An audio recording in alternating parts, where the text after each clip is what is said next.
ಭಗವದ್ಗೀತೆಯಲ್ಲಿ ಒಟ್ಟು 18 ಅಧ್ಯಾಯಗಳು ಬರ್ತವೆ. ಹರೇ ಕೃಷ್ಣ ಕೃಷ್ಣ ಕೃಷ್ಣ ಹರೇ ಹರೇ, ಹರೇ ರಾಮ ರಾಮ ರಾಮ ಹರೇ ಹರೇ.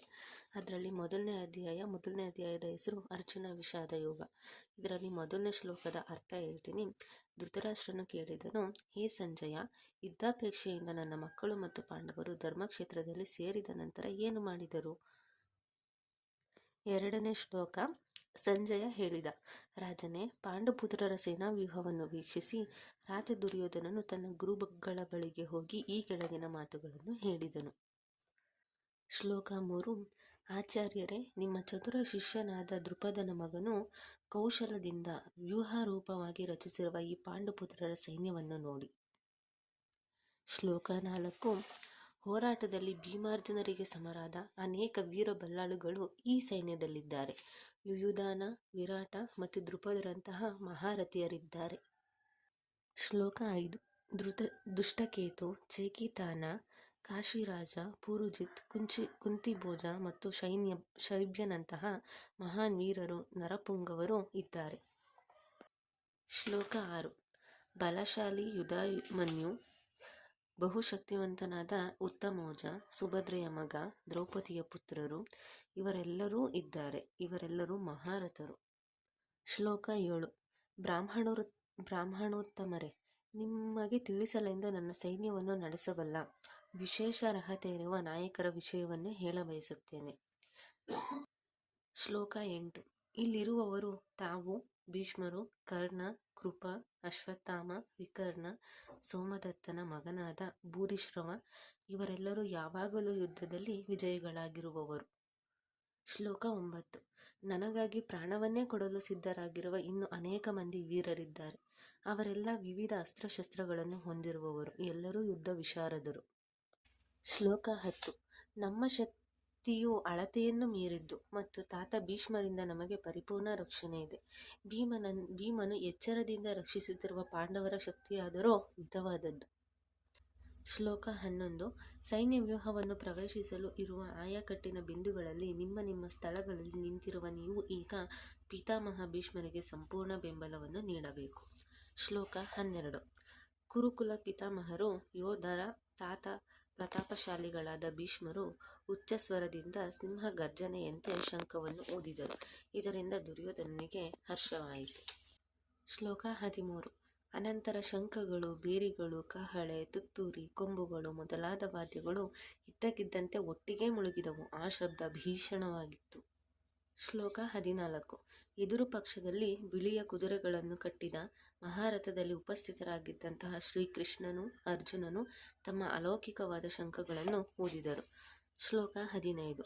ಋಷಿಕೇಶನು ತನ್ನ ಪಾಂಚಜನ್ಯವೆನ್ನುವ ಶಂಖವನ್ನು, ಅರ್ಜುನನು ದೇವದತ್ತವನ್ನು, ವೃಕೋದರನು ಮತ್ತು ಅದ್ಭುತ ಸಾಹಸಗಳನ್ನು ಮಾಡಬಲ್ಲವನೂ ಆದ ಭೀಮನು ಪೌಂಡ್ರವೆನ್ನುವ ಮಹಾಶಂಖವನ್ನು ಊದಿದರು.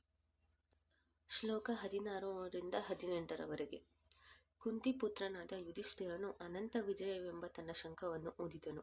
ನಕುಲ ಸಹದೇವರು ಸುಘೋಷ ಮತ್ತು ಮಣಿಪುಷ್ಪಕ ಶಂಖಗಳನ್ನು ಊದಿದರು. ಅರಸನೇ, ಮಹಾಧನುರ್ಧಾರಿಯಾದಂತಹ ಕಾಶಿರಾಜ, ಮಹಾರಥನಾದ ಶಿಖಂಡಿ, ದುಷ್ಟದ್ಯುಮ್ನ, ವಿರಾಟ, ಅಜೇಯನಾದ ಸಾತ್ಯಕಿ, ದ್ರೌಪದಿಯ ಮಕ್ಕಳು, ಮಹಾಬಾಹುವು, ಸುಭದ್ರೆಯ ಮಗನೂ ಆದ ಅಭಿಮನ್ಯನು ಎಲ್ಲರೂ ತಮ್ಮ ಶಂಖಗಳನ್ನು ಊದಿದರು. ಶ್ಲೋಕ 19. ಈ ಶಂಖಗಳ ನಾದದಿಂದ ತುಮುಲ ಉಂಟಾಯಿತು. ಭೂಮಿ ಮತ್ತು ಆಕಾಶಗಳಲ್ಲಿ ಪ್ರತಿಧ್ವನಿಯನ್ನು ಮಾಡುತ್ತಾ ಅದು ಕೌರವರ ಹೃದಯಗಳನ್ನು ಚೂರು ಚೂರು ಮಾಡಿತು. ಶ್ಲೋಕ 20. ಆಗ ಪಾಂಡುಪುತ್ರನಾದ ಅರ್ಜುನನು ಹನುಮಂತನ ಗುರುತಿರುವ ಧ್ವಜದ ರಥದಲ್ಲಿ ಆಸೀನನಾಗಿದ್ದು ತನ್ನ ಧನಸ್ಸನ್ನು ಎತ್ತಿಕೊಂಡು ಬಾಣಗಳನ್ನು ಎಸೆಯಲು ಸಿದ್ಧನಾದನು. ಓ ರಾಜನೇ, ಯುದ್ಧ ಸನ್ನದ್ಧರಾದ ಧೃತರಾಷ್ಟ್ರನ ಪುತ್ರರ ಕಡೆ ನೋಡಿ ಅರ್ಜುನನು ಶ್ರೀಕೃಷ್ಣನಿಗೆ ಈ ಮಾತುಗಳನ್ನು ಹೇಳಿದನು. ಶ್ಲೋಕ 21-22. ಅರ್ಜುನ ಹೇಳಿದ, ಏ ಅಚ್ಯುತ, ಯುದ್ಧ ಮಾಡಲು ಸನ್ನದ್ಧರಾಗಿರುವ ಇವರನ್ನು ಮತ್ತು ಈ ಘೋರ ಶಸ್ತ್ರಸ್ಪರ್ಧೆಯಲ್ಲಿ ನಾನು ಯಾರೊಡನೆ ಹೋರಾಡಬೇಕು ಅವರನ್ನು ನೋಡಲು ಸಾಧ್ಯವಾಗುವಂತೆ ಈ ಎರಡೂ ಸೈನ್ಯಗಳ ಮಧ್ಯೆ ನನ್ನ ರಥವನ್ನು ನಿಲ್ಲಿಸು.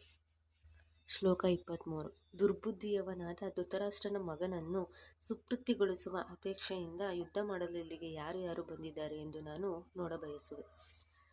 ಶ್ಲೋಕ 24. ಸಂಜಯನು ಹೇಳಿದ, ಹೇ ಭರತವಂಶಜನೇ, ಅರ್ಜುನನ ಈ ಮಾತುಗಳನ್ನು ಕೇಳಿ ಶ್ರೀಕೃಷ್ಣನು ಎರಡೂ ಸೈನ್ಯಗಳ ನಡುವೆ ತನ್ನ ಶ್ರೇಷ್ಠ ರಥವನ್ನು ನಿಲ್ಲಿಸಿದ. ಶ್ಲೋಕ 25. ಭೀಷ್ಮ, ದ್ರೋಣ ಮತ್ತು ಜಗತ್ತಿನ ಇತರ ರಾಜರ ಸಮ್ಮುಖದಲ್ಲಿ ಭಗವಂತನು, ಪಾರ್ಥ, ಇಲ್ಲಿ ನೆರೆದಿರುವ ಎಲ್ಲ ಕುರುವಂಶದರನ್ನು ನೋಡು ಎಂದನು. ಶ್ಲೋಕ 26. ಅರ್ಜುನನು ಎರಡೂ ಸೈನ್ಯಗಳಲ್ಲಿಯೂ ಇದ್ದ ತನ್ನ ತಂದೆಯರನ್ನು, ತಾತಂದಿರನ್ನು, ಗುರುಗಳನ್ನು, ಸೋದರ ಮಾವಂದಿರನ್ನು, ಸೋದರರನ್ನು, ಮಕ್ಕಳನ್ನು, ಮೊಮ್ಮಕ್ಕಳನ್ನು, ಸ್ನೇಹಿತರನ್ನು, ಮಾವಂದಿರನ್ನು, ಹಿತೈಷಿಗಳನ್ನೂ ನೋಡಿದನು. ಶ್ಲೋಕ 27. ಕುಂತಿಯ ಮಗ ಅರ್ಜುನನು ಈ ಎಲ್ಲ ನೆಂಟರಿಷ್ಟರನ್ನು ಕಂಡಾಗ ತುಂಬ ಭಾವಪರವಶನಾಗಿ ಹೀಗೆ ಹೇಳಿದನು. ಶ್ಲೋಕ 28. ಅರ್ಜುನನು ಹೇಳಿದನು, ಕೃಷ್ಣ, ಯುದ್ಧಾಭಿಲಾಷೆಯಿಂದ ಇಲ್ಲಿ ನೆರೆದಿರುವ ನನ್ನ ನೆಂಟರಿಷ್ಟರನ್ನು ನೋಡಿ ನನ್ನ ದೇಹದ ಅವಯವಗಳು ಕಂಪಿಸುತ್ತಿವೆ ಮತ್ತು ಬಾಯಿ ಒಣಗುತ್ತಿದೆ. ಶ್ಲೋಕ 29.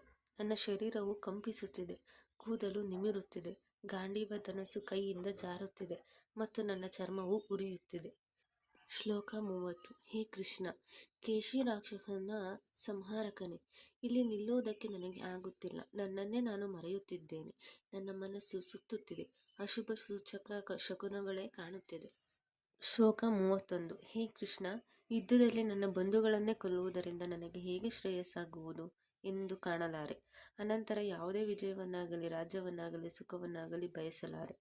ಶ್ಲೋಕ 32ರಿಂದ 35ರವರೆಗೆ.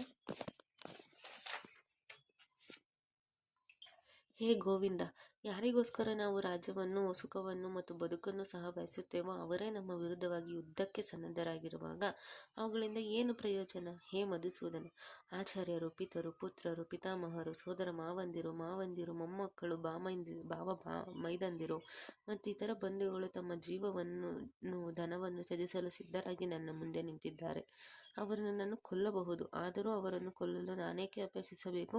ಹೇ ಜನಾರ್ದನ, ಈ ಭೂಮಿಯ ಮಾತಿರಲಿ, 3 ಲೋಕಗಳನ್ನು ನನಗೆ ಕೊಡುವುದಾದರೂ ನಾನು ಇವರೊಡನೆ ಯುದ್ಧ ಮಾಡಲು ಸಿದ್ಧನಾಗಿಲ್ಲ. ಧೃತರಾಷ್ಟ್ರನ ಮಕ್ಕಳನ್ನು ಕೊಂದು ನಮಗೆ ಯಾವ ಸಂತೋಷ ಬಂದೀತು? ಶ್ಲೋಕ 36.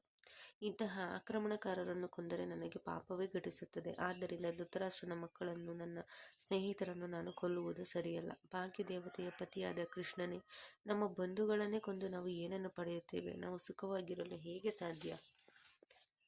ಶ್ಲೋಕ 37-38. ಹೇ ಜನಾರ್ದನ, ಈ ಜನರ ಹೃದಯಗಳು ಸಂಪೂರ್ಣವಾಗಿ ದುರಾಶೆಗೆ ವಶವಾಗಿದೆ. ತಮ್ಮ ಕುಟುಂಬದವರನ್ನು ಕೊಲ್ಲುವುದರಲ್ಲಾಗಲಿ ಮಿತ್ರದ್ರೋಹದಲ್ಲಾಗಲಿ ಇವರಿಗೆ ದೋಷವೇನೂ ಕಾಣುವುದಿಲ್ಲ. ಆದರೆ ಕುಲಕ್ಷಯವನ್ನು ಮಾಡುವುದು ಪಾಪವೆಂದು ತಿಳಿದ ನಾವು ಈ ಪಾಪ ಕಾರ್ಯಗಳನ್ನೇಕೆ ಮಾಡಬೇಕು? ಶ್ಲೋಕ 39. ಕುಲಕ್ಷಯವಾದರೆ ಸನಾತನವಾದ ಕುಲಧರ್ಮವು ನಾಶವಾಗುತ್ತದೆ. ಧರ್ಮವು ನಷ್ಟವಾದರೆ ಕುಟುಂಬದಲ್ಲಿ ಉಳಿದ ಭಾಗವು ಅಧರ್ಮದ ವಶವಾಗುತ್ತದೆ. ಶ್ಲೋಕ 40. ಹೇ ಕೃಷ್ಣ, ಕುಟುಂಬದಲ್ಲಿ ಅಧರ್ಮವು ಪ್ರಧಾನವಾದಾಗ ಕುಲಸ್ತ್ರೀಯರು ನೀತಿಭ್ರಷ್ಟರಾಗುತ್ತಾರೆ. ಸ್ತ್ರೀಯರು ಪತಿತರಾದಾಗ ಹೇ ವಾರ್ಣೇಯ, ಅನಿಷ್ಟ ಸಂತಾನ ಸೃಷ್ಟಿಯಾಗುತ್ತದೆ. ಶ್ಲೋಕ 41. ಬೇಡದ ಜನತೆಯ ಸಂಖ್ಯೆ ಹೆಚ್ಚಿದರೆ ಅದು ಸಂಸಾರದ ಸಂಪ್ರದಾಯವನ್ನು ನಾಶಗೊಳಿಸಿದವರ ಬದುಕನ್ನು ನರಕ ಸದೃಶ ಮಾಡುತ್ತದೆ. ಇಂತಹ ಭ್ರಷ್ಟ ಸಂಸಾರಗಳ ಪೂರ್ವಿಕರು ಪತನ ಹೊಂದುತ್ತಾರೆ, ಏಕೆಂದರೆ ಅವರಿಗೆ ನಡೆಯಬೇಕಾದ ಪಿಂಡೋದಕ ಕ್ರಿಯೆಗಳು ಸಂಪೂರ್ಣವಾಗಿ ನಿಂತು ಹೋಗುತ್ತವೆ. ಶ್ಲೋಕ 42. ಕುಟುಂಬದ ಸಂಪ್ರದಾಯವನ್ನು ನಾಶ ಮಾಡಿ ಬೇಡದ ಮಕ್ಕಳನ್ನು ಸೃಷ್ಟಿಸುವವರ ದುಷ್ಕರ್ಮದಿಂದ ಎಲ್ಲ ಸಮುದಾಯ ಯೋಜನೆಗಳು, ಕುಟುಂಬ ಕಲ್ಯಾಣ ಚಟುವಟಿಕೆಗಳಿಗೂ ನಾಶವಾಗುತ್ತದೆ. ಶ್ಲೋಕ 43. ಹೇ ಕೃಷ್ಣ, ಜನರ ಪೋಷಕನೇ, ಯಾರ ಕುಟುಂಬ ಸಂಪ್ರದಾಯವು ನಾಶವಾಗುತ್ತೆಯೋ ಅವರು ಶಾಶ್ವತ ನರಕವಾಸಿಗಳಾಗುತ್ತಾರೆ ಎಂದು ಗುರು ಶಿಷ್ಯ ಪರಂಪರೆಯಿಂದ ಕೇಳಿದ್ದೇನೆ. ಶ್ಲೋಕ 44. ಅಯ್ಯೋ, ಮಹತ್ತಾದ ಪಾಪ ಕಾರ್ಯಗಳನ್ನು ಮಾಡಲು ನಾವು ಸಿದ್ಧತೆ ಮಾಡಿಕೊಳ್ಳುತ್ತಿದ್ದೇವೆ ಎನ್ನುವುದು ಎಂತಹ ಆಶ್ಚರ್ಯದ ಸಂಗತಿ!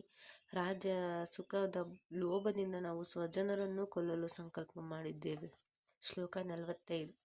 ಶಸ್ತ್ರವಿಲ್ಲದ ಮತ್ತು ಪ್ರತೀಕಾರ ಮಾಡದಿರುವ ನನ್ನ ಶಸ್ತ್ರಪಾಣಿಗಳಾದ ಧೃತರಾಷ್ಟ್ರ ಪುತ್ರರು ರಣಭೂಮಿಯಲ್ಲಿ ಕೊಂದರೆ ಅದು ನನಗೆ ಒಳ್ಳೆಯದು. 46. ಶ್ಲೋಕ 46. ಸಂಜಯನು ಹೇಳಿದನು, ರಣಭೂಮಿಯಲ್ಲಿ ಅರ್ಜುನನು ಹೀಗೆ ಹೇಳಿ ತನ್ನ ಬಿಲ್ಲು ಬಾಣಗಳನ್ನು ಬದಿಗಿಟ್ಟು ದುಃಖಪರವಶನಾಗಿ ರಥದಲ್ಲಿ ಕುಳಿತುಕೊಂಡನು. ಇಲ್ಲಿಗೆ ಮದ್ಭಗವದ್ಗೀತೆಯ ಕುರುಕ್ಷೇತ್ರದ ರಣರಂಗದಲ್ಲಿ ಸೇನಾವಲೋಕನ ಎಂಬ ಮೊದಲನೇ ಅಧ್ಯಾಯದ ಭಕ್ತಿ ವೇದಾಂತ ಭಾವಾರ್ಥವು ಮುಗಿಯಿತು. ಒಟ್ಟು ಮೊದಲನೇ ಅಧ್ಯಾಯದಲ್ಲಿ 46 ಶ್ಲೋಕಗಳಿವೆ.